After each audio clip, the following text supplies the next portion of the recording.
The crack of gunfire in the distance barely registered over the pounding of Eleanor Lambert's heart as she clutched the letter in her trembling hands, the words blurring through her tears. Disgraced, no longer welcome, family reputation. The boarding house in Copper Creek, Arizona Territory, had been her last refuge in the spring of 1884, and now even that sanctuary was being ripped away. "You have until sundown, Mrs. Hargrave had said, her thin lips pressed into a disapproving line as her eyes had drifted meaningfully to Eleanor's slightly swollen abdomen.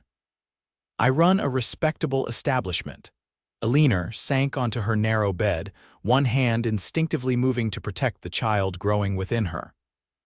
5 months along now, there was no hiding her condition any longer. First her family in Boston, then her teaching position, and now her lodgings, all doors closing, one by one. Her meager savings wouldn't last a week. The sound of horses and men's voices drifted through her open window. Another cattle drive must be passing through town. Eleanor wiped her tears with her handkerchief and began mechanically folding her few remaining possessions into her trunk. There was no point in delaying the inevitable. The spring sun was beginning its descent toward the western mountains when Eleanor lugged her trunk down the narrow stairs of the boarding house. Each step sent a jolt of pain through her back, but she gritted her teeth and continued. She had nowhere to go, but staying wasn't an option. As she reached the bottom of the stairs, Mrs. Hargrave appeared from the kitchen, drying her hands on her apron. "I see you've decided not to wait until sundown after all." "I see no reason to prolong this," Eleanor replied, keeping her voice steady despite the fear gnawing at her insides. The older woman's face softened momentarily. "Girl, I don't take pleasure in this, but a woman in your condition without a husband, it's not proper." "And what of Christian charity, Mrs. Hargrave?" Eleanor couldn't keep the bitterness from her voice. Before the landlady could respond, the front door burst open, bringing with it the smell of dust, horses, and the lingering heat of the day. A tall man in worn riding clothes stood in the doorway, hat in hand, revealing sandy hair streaked with gold from the sun. His face was weathered, but his blue eyes were alert and assessing as they swept the room before landing on Eleanor. "Cole Gallagher," he introduced himself with a slight tip of his head. "Looking for a room for a few nights, madam." Mrs. Hargrave's demeanor transformed instantly. "Why, of course, Mr. Gallagher, we have our finest room available. Just let me fetch the register." She hurried off, leaving Eleanor standing awkwardly with her trunk. The cowboy Cole took in Eleanor's traveling clothes and the trunk at her feet. "Leaving town?" he asked conversationally. Eleanor lifted her chin. "It appears so. Shame. Copper Creek could use more pretty faces." His gaze dropped briefly to her midsection before returning to her eyes without a flicker of judgment. Mrs. Hargrave returned with the register. "Now, Mr. Gallagher, if you'll just sign here." "It's $2 a night, meals included." As Cole moved to sign, the front door opened again, admitting a portly man with a well-trimmed beard. Eleanor's heart sank. It was Mayor Phillips, a friend of Mrs. Hargrave's and one of the most influential men in town. "Ah, Mrs. Hargrave," he said heartily. "I was just passing by," and he stopped short when he spotted Eleanor. His jovial expression hardened. "Miss Lambert, I understood from Mrs. Hargrave that you would be vacating the premises today." "I was just leaving, Mayor Phillips," Eleanor said, reaching for her trunk. "Good, good. Can't have your kind bringing down the moral character of our growing town," he sniffed. "Bad enough you corrupted those schoolchildren with your presence before your condition became apparent." Eleanor felt the blood drain from her face. The shame that had become her constant companion flared anew, burning her cheeks. She had loved those children, had poured her heart into teaching them. To hear them spoken of as if she had somehow tainted them with her mere existence was a fresh wound. "Now see here," Cole's voice cut through the tension, low but firm. "That's no way to speak to a lady." The mayor drew himself up. "I don't believe we've been introduced, sir, but I assure you, Miss Lambert is hardly what one would call a lady in her current." I'd say anyone who talks that way to a woman clearly about to have a child isn't much of a gentleman, Cole interrupted, his drawl more pronounced. Where I come from, we treat women with respect, especially those in a delicate condition. Mayor Phillips bristled. This is a respectable town, sir. We have standards that don't include basic human decency. Cole stepped forward, positioning himself slightly between Eleanor and the mayor.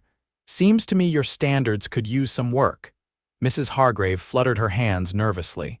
Now, gentlemen, there's no need for unpleasantness. Miss Lambert was just leaving. Was she now? Cole's gaze returned to Eleanor, assessing, questioning. Something in his expression made her breath catch. And where exactly were you planning to go, Miss Lambert? The direct question caught Eleanor off guard. She'd been so focused on the immediate crisis of being evicted that she hadn't thought beyond getting through the day. I'm not certain yet, she admitted. Cole nodded as if she'd confirmed something. Then, to Eleanor's complete shock, he stepped closer and wrapped an arm around her shoulders. The gesture was gentle but unmistakably protective. Well, that's easily settled, he said, looking directly at Mayor Phillips.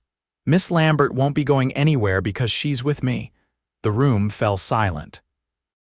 Eleanor could feel the solid warmth of the cowboy's arm around her, the slight roughness of his cotton shirt against her cheek. She should pull away. This stranger was being far too familiar, but the security of his presence after months of facing the world alone was too compelling. With you, Mrs.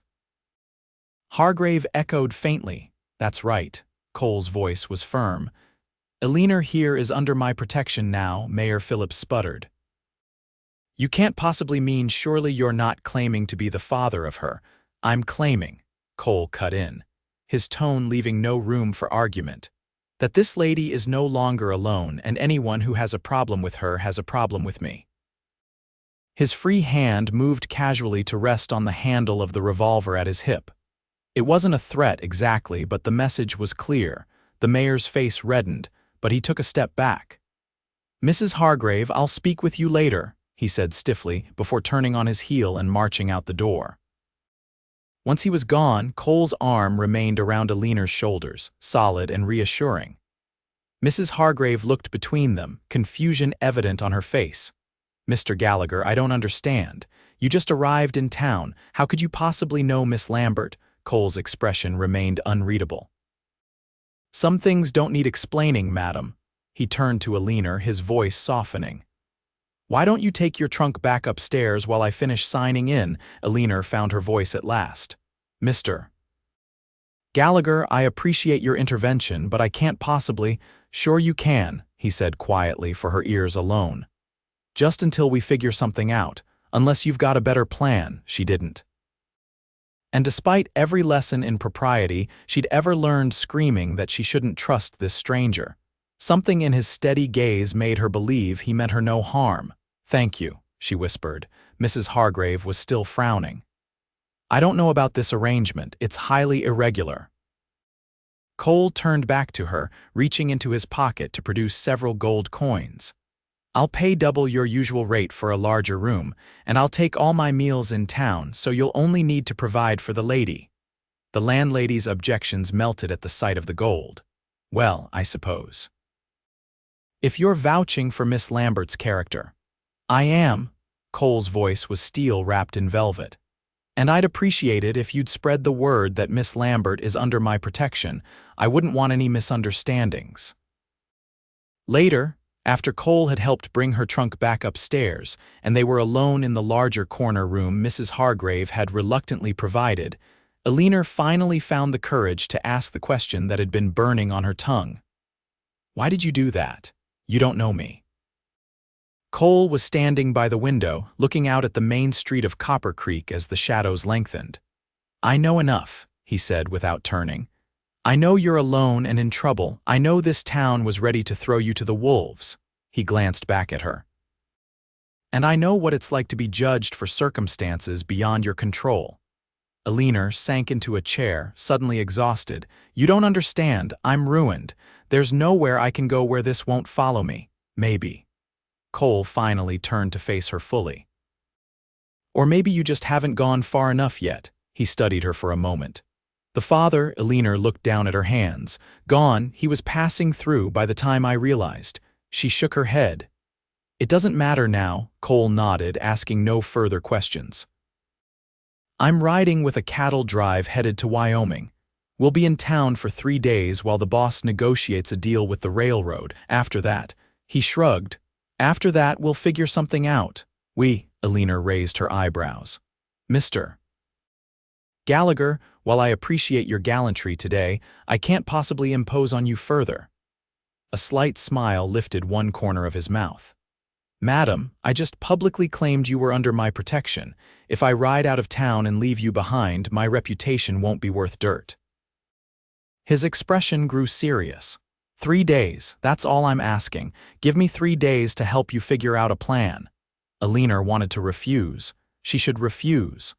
But the alternative was stepping out into the gathering dusk with nowhere to go and a baby on the way. Pride was a luxury she could no longer afford. 3 days, she agreed softly.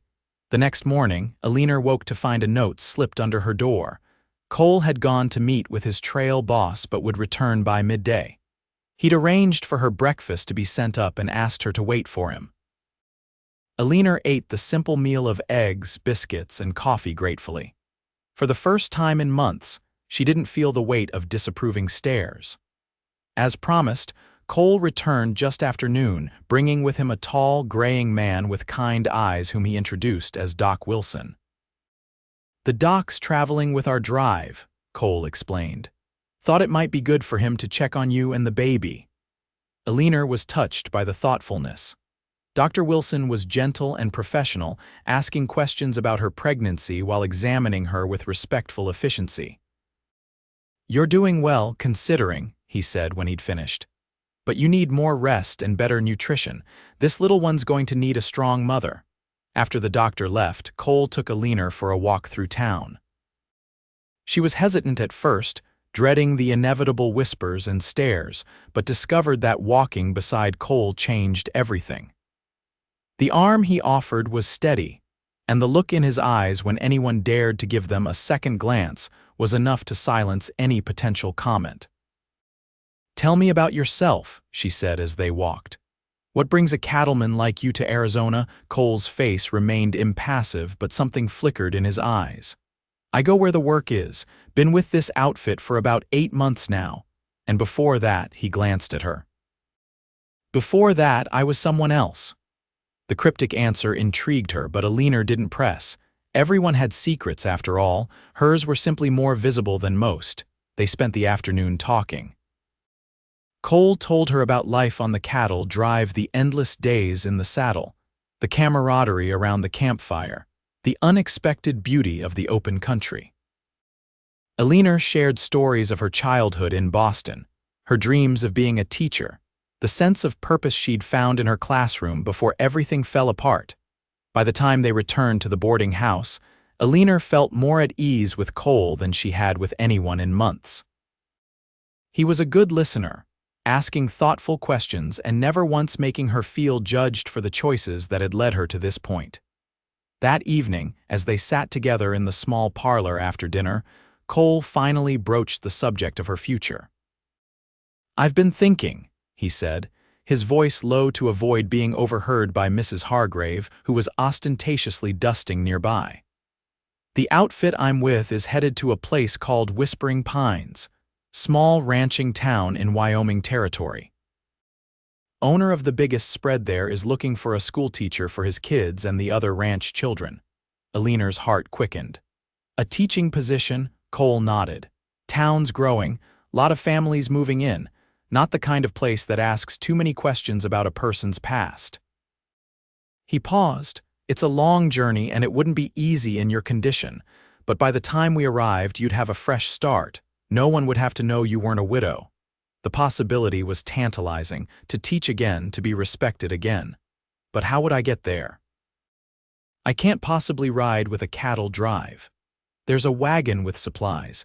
Doc Wilson rides in it when his rheumatism acts up. You could travel with him." Cole leaned forward. "I know it's asking a lot to trust me, a stranger, but I give you my word, Eleanor, I'll see you safely there." Eleanor studied his face. In the warm lamplight, she could see the fine lines around his eyes, the small scar near his jawline, the steadiness in his gaze. Yesterday, he had been a complete stranger. Today, he was offering her a lifeline. "Why are you doing this?" she asked again. Cole was quiet for a long moment. "Because 18 years ago, my sister found herself in a similar situation. She didn't have anyone to stand up for her." His eyes met hers. "She didn't survive the winter," understanding dawned. "I'm sorry," Eleanor whispered. He nodded once, accepting her sympathy without comment. "So, Wyoming, what do you say?" The journey would be difficult and dangerous. Trusting this man she barely knew was a risk, and yet staying meant certain destitution. For her child's sake, if not her own, she had to seize this chance. "Yes," she said firmly. "I'll go." The next 2 days passed in a flurry of preparations. Cole introduced Eleanor to the trail boss, a gruff but decent man named Frank Parker, who agreed to her joining their company after Cole vouched for her character. Doc Wilson was pleased to have company in the supply wagon, and assured Eleanor he'd do everything possible to make the journey comfortable for her.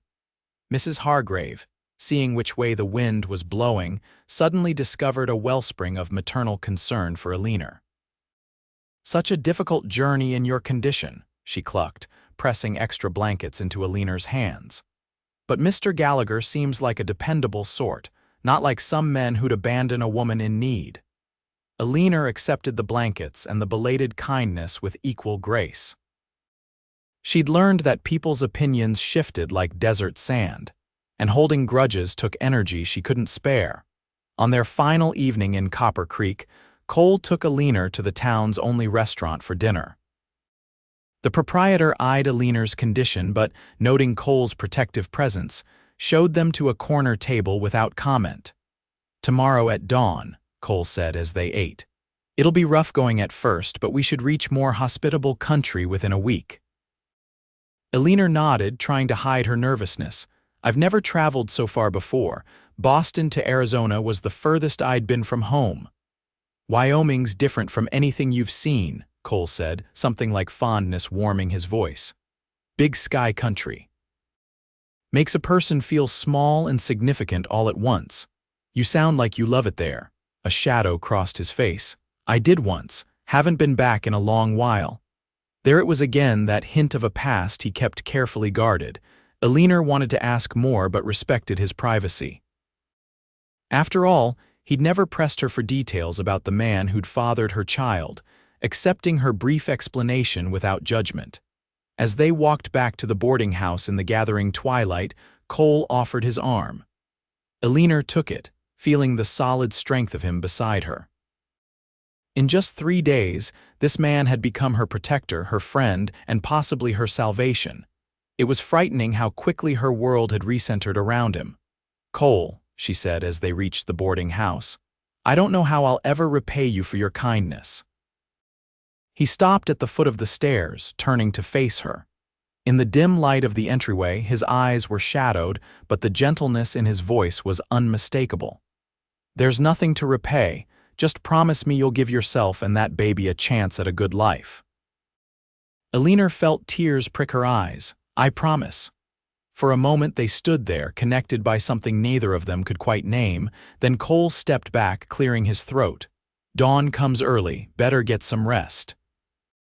The cattle drive left Copper Creek as the first rays of sun crested the eastern hills.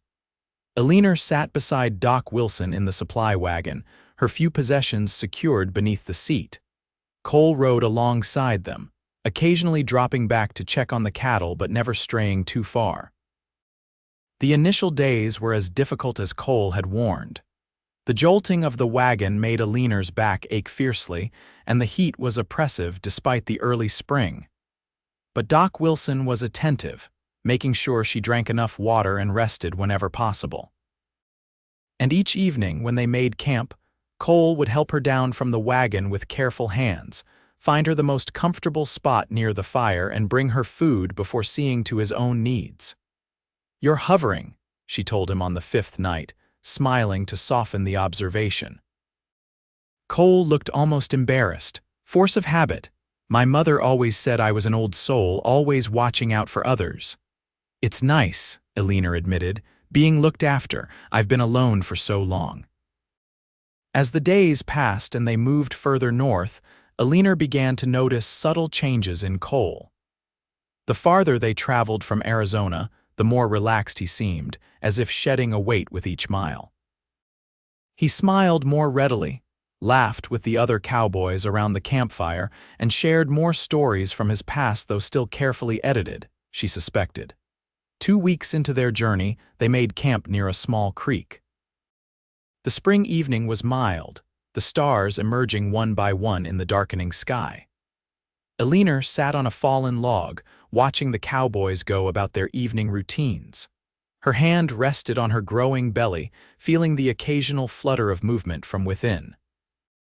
Cole approached with 2 tin cups of coffee, handing one to her before settling beside her on the log. "How are you feeling?" "Better today," she said honestly. "The morning sickness has finally passed." He nodded, looking pleased. "Doc says you're doing well, says you're stronger than you look." Eleanor smiled at that. "I've had to be." She sipped her coffee, savoring the warmth. "Cole, may I ask you something personal?" He tensed slightly but nodded. "You said you haven't been to Wyoming in a long time. Why did you leave?" For a moment, she thought he wouldn't answer. Then he sighed, staring into his coffee cup as if it held secrets. "I made some mistakes, got involved with people I shouldn't have, did things I'm not proud of." "What kind of things?" Eleanor asked softly. Cole's jaw tightened. "The kind that get a man's name on wanted posters." Eleanor's breath caught, but she didn't pull away. "You're an outlaw," he corrected, finally meeting her eyes. "5 years ago, I rode with the Blackwell gang. We robbed bank stagecoaches. I was young and angry at the world, thought I had something to prove." "What changed?" His expression darkened. "Last job went bad, a guard was killed. I didn't pull the trigger, but I was there." He shook his head. "I left that night, changed my name, drifted south, tried to become someone else." Eleanor processed this revelation, studying the man beside her. The outlaw he described seemed at odds with the gentle, protective person she'd come to know. "Why tell me this now?" "Because we're headed to my hometown," he said quietly. "Whispering Pines. It's where I grew up, where my family still lives. I haven't seen them in 5 years. Don't even know if they'll speak to me." He paused. "And because if anyone there recognizes me, things could get complicated. You deserve to know what you're walking into." The implications sank in. "Are you still wanted by the law?" "Probably. Though most folks would be looking for Caleb Gentry, not Cole Gallagher." Eleanor took a deep breath, trying to reconcile this new information with the man she'd come to trust. "Why risk going back at all?" Cole was silent for a long moment. "Because of you," he finally said. "When I saw you standing there in that boarding house, about to be thrown out, something just clicked. I knew I had to help you. And the only place I knew you'd be truly welcome, baby and all, was home." His eyes met hers. "My sister would have been about your age now." The simple honesty in his voice moved her deeply. "Thank you for telling me the truth." He nodded, relief evident in his face. "If you want to part ways at the next town, I'll understand. I can give you enough money to—" "No," Eleanor interrupted. "I'm not afraid of you, Cole." She placed her hand over his. "We all have pasts we'd rather forget. Mine is just more visible than yours." Their eyes held for a long moment. Then, slowly, Cole turned his hand to clasp hers. The rough calluses of his palm against her softer skin sent a shiver through her that had nothing to do with the evening breeze. "Eleanor," he said, his voice low and uncertain, "I don't have any right to feel the way I'm starting to feel about you." Her heart quickened. "And how is that?" "Like I'd do anything to keep you safe, like seeing you smile makes my day worthwhile." His thumb traced circles on the back of her hand. "Like I'm falling for you, even though I have no business doing so." Eleanor should have been shocked, should have pulled away. This man was an admitted former outlaw. She was carrying another man's child. They had known each other barely 3 weeks, yet none of that seemed to matter against the tide of emotion rising within her. "I feel it too," she whispered. Cole's eyes darkened. Slowly, giving her every chance to pull away, he leaned forward. His lips brushed hers, gentle as a whisper. Eleanor's eyes fluttered closed as she leaned into the kiss, her free hand coming up to rest against his chest, feeling the strong, steady beat of his heart. When they finally parted, Cole rested his forehead against hers. "I can't offer you much," he said, his voice rough with emotion. "I'm a man with a price on his head, but everything I am is yours if you'll have me." Eleanor's answer was to kiss him again, pouring all her newfound feelings into the gesture. Whatever lay ahead in Whispering Pines, they would face it together. The remaining weeks of their journey took on a new sweetness. Each evening, after the camp was settled, Cole and Eleanor would find a quiet moment together. Sometimes they talked, sharing pieces of their lives that they'd kept hidden from others. Sometimes they simply sat in companionable silence, Eleanor's head resting on Cole's shoulder as they watched the stars emerge. "Tell me about your family," Eleanor asked one night as they sat by a small fire, slightly apart from the main camp. Cole's expression softened. "My father's a blacksmith. Strongest man I've ever known in every way that counts. My mother." He smiled. "She's the heart of the family, never met a stranger she couldn't feed or a problem she couldn't solve with kindness. And they don't know you're coming home," he shook his head. "Better that way. If they're not happy to see me, it'll be easier for everyone." "They'll be happy," Eleanor said with conviction. "They're your family." "Family I abandoned," Cole reminded her. "Along with my responsibilities, my good name, everything they taught me to value." Eleanor reached for his hand. "You made mistakes. You're not that person anymore." Cole squeezed her fingers. "Maybe not. But coming home means facing what I did. I'm not sure I'm ready for that." "You won't be facing it alone," Eleanor promised. As they drew closer to Wyoming territory, the landscape changed. Rolling grasslands gave way to rugged foothills, and in the distance, the shadowy outline of mountains appeared on the horizon. The air grew cooler, the nights crisper. Eleanor found herself eagerly anticipating each new vista, each sign that they were drawing closer to their destination. It was early June when Frank Parker announced they were just 2 days from Whispering Pines. That evening, as the camp settled for the night, Cole took Eleanor's hand and led her to a small rise overlooking their campsite. "See those mountains?" he said, pointing to the west where the sun was setting in a blaze of gold and crimson. "Whispering Pines sits in a valley just beyond the first ridge, best grazing land in the territory." Eleanor leaned into his side, enjoying the solid warmth of him. "It sounds beautiful." "It is." Cole's arm tightened around her. "Eleanor, before we get there, there's something I need to ask you." She looked up at him, noting the unusual solemnity in his expression. "What is it?" Cole took a deep breath. "These past weeks with you, they've been the happiest I can remember. I know it hasn't been long, and I know your situation is complicated, but—" He took both her hands in his. "I love you, Eleanor. I love the child you're carrying too, and I want to build a life with you both if you'll have me." Eleanor's heart soared. "Are you asking what I think you're asking?"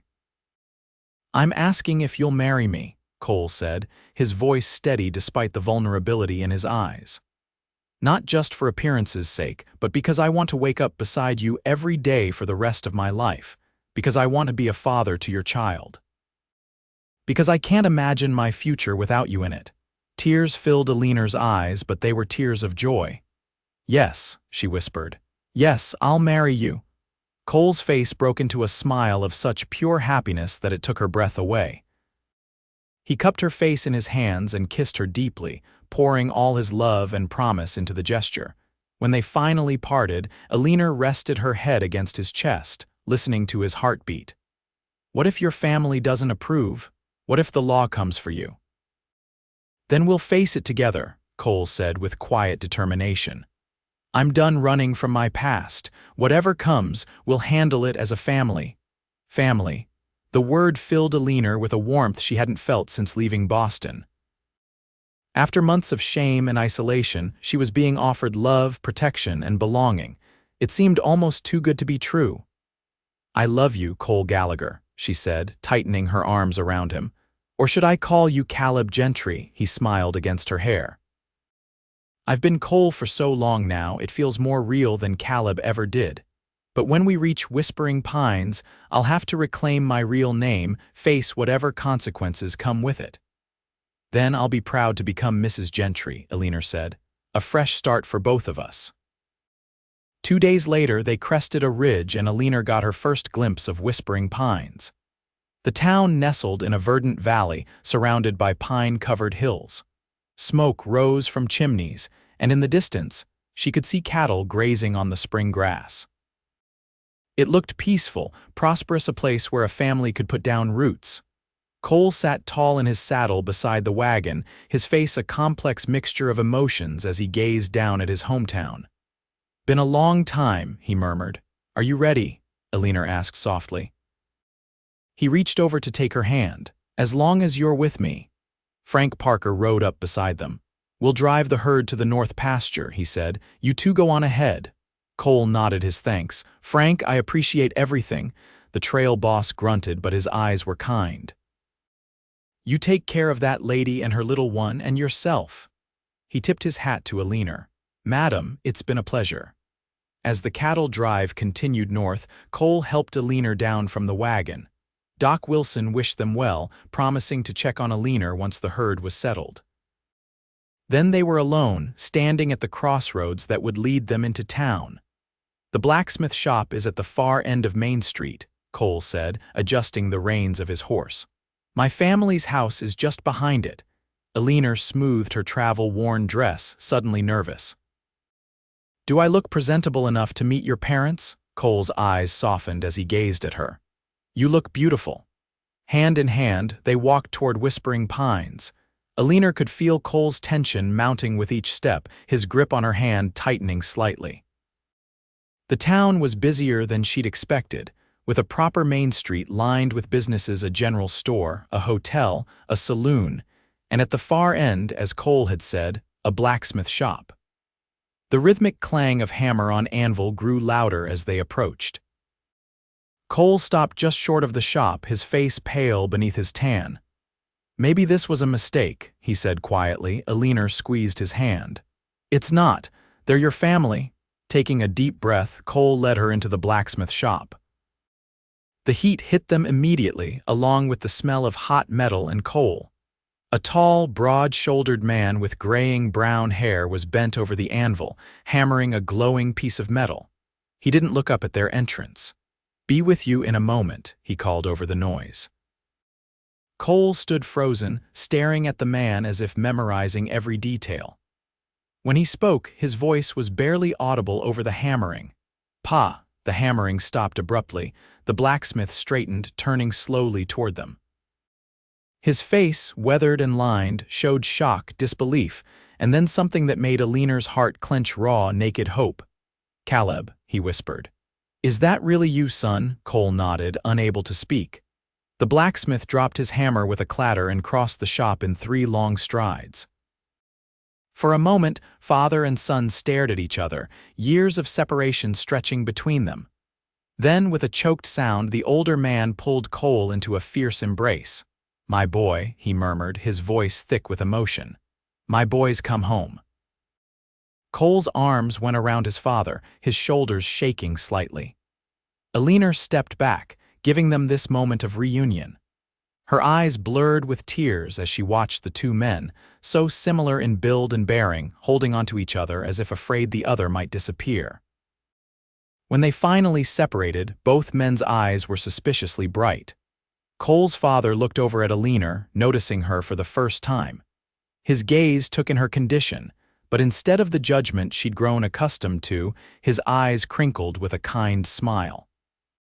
"And who might this young lady be?" he asked. Cole moved to Eleanor's side, his arm sliding around her waist.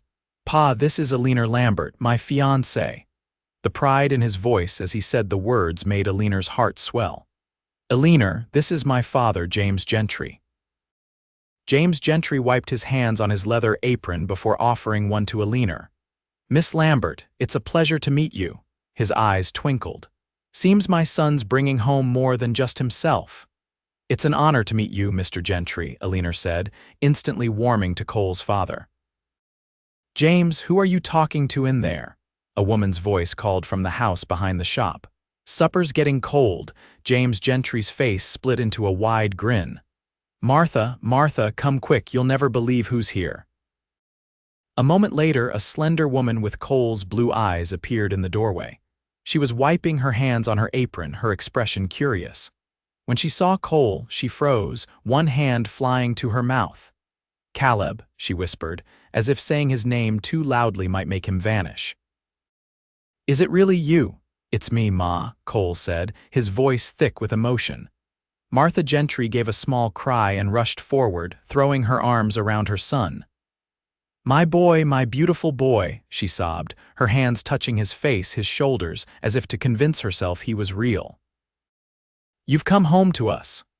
Over his mother's shoulder, Cole's eyes met Eleanor's, shining with a happiness she'd never seen in them before. In that moment, she knew they had made the right decision in coming to Whispering Pines. That evening, seated around the Gentry's kitchen table, Cole told his parents everything: his years with the Blackwell gang, his life after leaving them, meeting Eleanor, and their journey to Wyoming. He held nothing back, accepting full responsibility for his past choices. "I know I have a lot to answer for," he concluded, his hand tight around Eleanor's under the table. "And if you want me to turn myself in to the marshal, I will. But I wanted to see you first. I wanted you to meet Eleanor." James and Martha exchanged a look heavy with meaning. Then James cleared his throat. "Son, the Blackwell gang was brought to justice 3 years ago." Cole stared at his father. "What?" "All but one member was caught or killed in a bank robbery in Colorado," Martha explained gently. "The papers said one man had left the gang before the robbery. The others were hanged, including Blackwell himself." "The marshal came asking questions," James continued. "We told him you'd left home after an argument, that we hadn't heard from you in years. He seemed satisfied." Cole sat back, stunned. "So I'm not. There's no price on my head." "Not as far as we know," his father said. "Though the Lord knows you've paid a price these 5 years, living with what you did. As for turning yourself in," Martha added, reaching across the table to clasp her son's hand, "the only place you need to turn is home, where you belong." Eleanor felt tears spring to her eyes at the unconditional love in Martha Gentry's voice. Cole's parents had welcomed her without question, embracing her and the child she carried as if they were already family. The shame that had been her constant companion for months seemed to lift a little more with each passing hour. Later that night, as Martha showed them to Cole's old room, now made up with fresh linens, she pulled Eleanor aside. "I hope you don't mind sharing a room," she said quietly. "We'll pretend propriety until the wedding, of course, but I thought you'd both sleep better together." Eleanor blushed. "You're very kind, Mrs. Gentry." "Martha, please." The older woman's eyes were warm, "and there's no kindness in recognizing love when I see it. My son looks at you the way his father has looked at me for 40 years. I love him very much," Eleanor admitted. "He saved me when I had no one else." Martha smiled, patting Eleanor's hand. "From what I can see, you've saved each other." Her gaze dropped briefly to Eleanor's abdomen. "That child is blessed to have you both." Eleanor slept better that night than she had in months, nestled in Cole's arms in his childhood bed. The window was open, letting in the cool mountain air and the soft susurration of pine needles that gave the town its name. "Are you happy?" Cole whispered in the darkness. Eleanor turned in his arms to face him, though she could barely make out his features in the dim light. "Happier than I ever thought I could be again," she answered truthfully. His hand found her cheek, thumb tracing the curve of her smile. "I never expected to find this. When I stepped into that boarding house in Copper Creek, I was just looking for a place to sleep. And instead, you found a pregnant woman about to be thrown out on the street," Eleanor said with a soft laugh. "I found the love of my life," Cole corrected, his voice tender. "And a second chance I never thought I'd get." The weeks that followed were filled with preparations. Cole and his father restored the small cabin at the edge of the Gentry property where Cole's grandparents had once lived. Eleanor, guided by Martha, learned the rhythms of life in Whispering Pines, who made the best bread. Which days the traveling peddler came through town, how to navigate the complex social currents of a small community. To Eleanor's surprise and relief, the townspeople accepted her presence with minimal gossip. Martha Gentry was a respected figure in Whispering Pines, and her clear embrace of her future daughter-in-law silenced most wagging tongues. Those who did whisper behind their hands about Eleanor's condition found themselves facing the formidable disapproval of both Gentry parents. Cole found work with his father at the blacksmith shop. His strong arms and quick mind remembered and welcomed by the town's old-timers. Eleanor, once her condition was further along, was offered the teaching position at the small schoolhouse on the edge of town. The school board, led by the town's practical-minded mayor, decided that a teacher with a baby was better than no teacher at all, especially one with Eleanor's credentials. They were married on a perfect July day, with wildflowers in bloom across the valley and the mountains standing witness in the distance. Eleanor wore a dress of pale blue silk that Martha had altered to accommodate her growing belly. Cole, clean-shaven and in a new suit, looked at her as if she were the only woman in the world as she walked toward him on his father's arm. "I take this woman to be my wife," Cole said, his voice clear and certain in the small church filled with townsfolk. "To love and to cherish, to protect and provide for until death parts us." Eleanor's vows were equally heartfelt. "I take this man to be my husband, to love and to honor, to stand beside through all of life's journeys until death parts us." The minister pronounced them man and wife, and Cole's kiss sealed their union amid the cheers of their new community. As they walked back down the aisle, Eleanor caught Martha Gentry's eye. The older woman was weeping openly, her husband's arm around her shoulders, their faces alight with joy. Outside the church, in the bright summer sunshine, Cole swept Eleanor into another kiss, more private and passionate than the one they'd shared at the altar. "Mrs. Gentry," he murmured against her lips. Eleanor smiled up at him, her heart so full it felt it might burst. "Mr. Gentry." Their celebration continued at the Gentry home, with tables set up in the yard under the pine trees. The whole town seemed to attend, bringing food and gifts and good wishes. Eleanor, who had expected to face judgment and scorn for the rest of her life, found herself surrounded by warmth and acceptance. Late in the evening, as the festivities were winding down, Cole found her sitting in a quiet corner of the yard, resting her tired feet. He settled beside her on the bench, his arm automatically going around her shoulders. "Happy?" he asked, brushing a kiss against her temple. Eleanor leaned into him, feeling the baby kick as if in answer. "More than I ever thought possible." She took his hand and placed it on her rounded belly. "Feel that? Someone else is celebrating too." Cole's face softened with wonder as he felt the strong movements beneath his palm. "Hello there, little one," he said softly. "Your mama and I can't wait to meet you." Eleanor watched his face, marveling at how completely this man had embraced her child as his own. "What a journey we've had," she murmured, "from that boarding house in Arizona to here." "The best journey of my life," Cole said, his eyes meeting hers with all the love and promise of their future together. "And it's only just beginning." 3 months later, on a crisp October morning with the aspens turning gold on the mountainsides, Eleanor gave birth to a healthy baby girl. Cole paced outside their cabin until his father finally dragged him to the blacksmith shop, insisting that women had been having babies since the beginning of time, and Eleanor was in good hands with Martha and the midwife.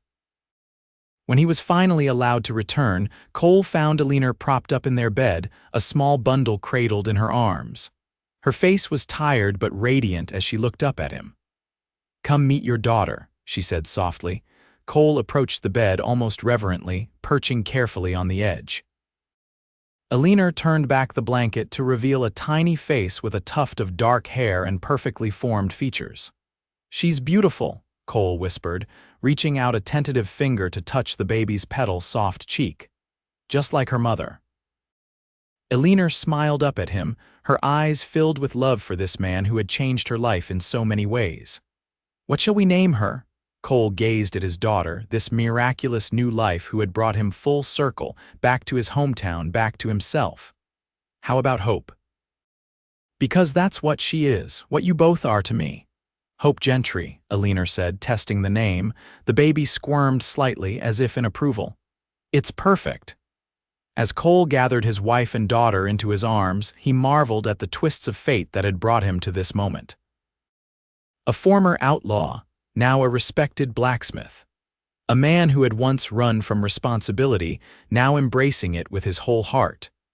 And all because he had walked into a boarding house in Arizona and found a pregnant woman about to be thrown out into the street. "I love you," he whispered against Eleanor's hair. "Both of you, more than I have words to say." Eleanor tilted her face up to his, her eyes shining with tears of joy. "And we love you, our protector, our home." Outside their window, the pines whispered in the autumn breeze, nature's gentle lullaby for the new family that had found, against all odds, their place in the world.